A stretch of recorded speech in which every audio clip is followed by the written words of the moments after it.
As I was getting ready to come here to be with you today, I couldn't help think a bit about this part of Virginia, about Williamsburg and Jamestown, and about all the history that happened here. After all, in a lot of ways, this is where America was born. There was one part of our history, something that happened right here, that we don't hear very much about. They don't talk about it much in school, because it happened in 1676. And it's called Bacon's Rebellion. And it began when a group of settlers led by a man named Nathaniel Bacon demanded that the colonial governor do more to help them survive living in what was then the wilderness. But it quickly grew into something more than that, something very, very different, the likes of which had never been seen anywhere before.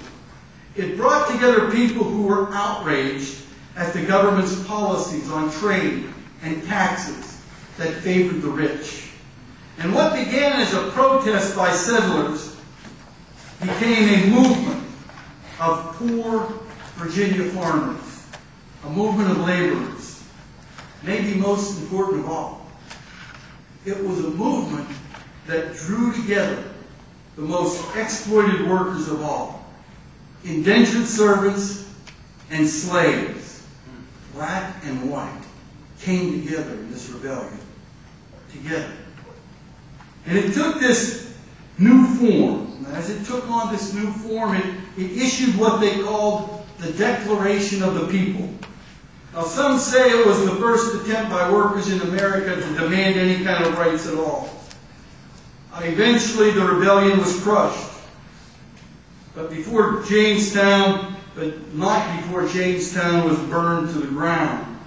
And in the aftermath of that, the governor hanged 23 of its leaders.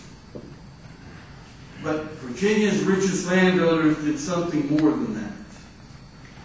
They decided that whites and blacks had to be separated at all costs. What's more, they began telling poor white folks that they were better than poor black folks, that they were racially superior. In other words, they didn't only crush Bacon's rebellion, they wanted to forever crush the prospect of black and white workers joining together. Historians now look back and tell us it led directly to slavery as a social system. All this just a few miles from where we're sitting right now. Standing here today, I have to wonder what that generation of Virginia workers would say to working Virginians today. What would they say if they saw a government that serves the interest of the rich at the expense of the rest of us? And what would they say if more than 300 years later they saw white workers still being told that as little as they have and exploited as they are, that they're still better than that black man or woman working alongside of them? Well, I think I have a pretty good idea what they'd say. Virginians, they'd say, do not let these rich men continue to do to you what they did to us. Virginians, do not allow them to divide anymore. Virginians, it doesn't matter whether you're black or white or brown or yellow, a woman or a man, Christian, Muslim or Jew.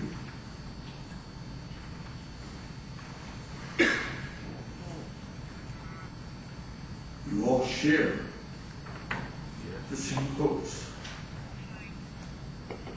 the same dreams. You're all in this fight together.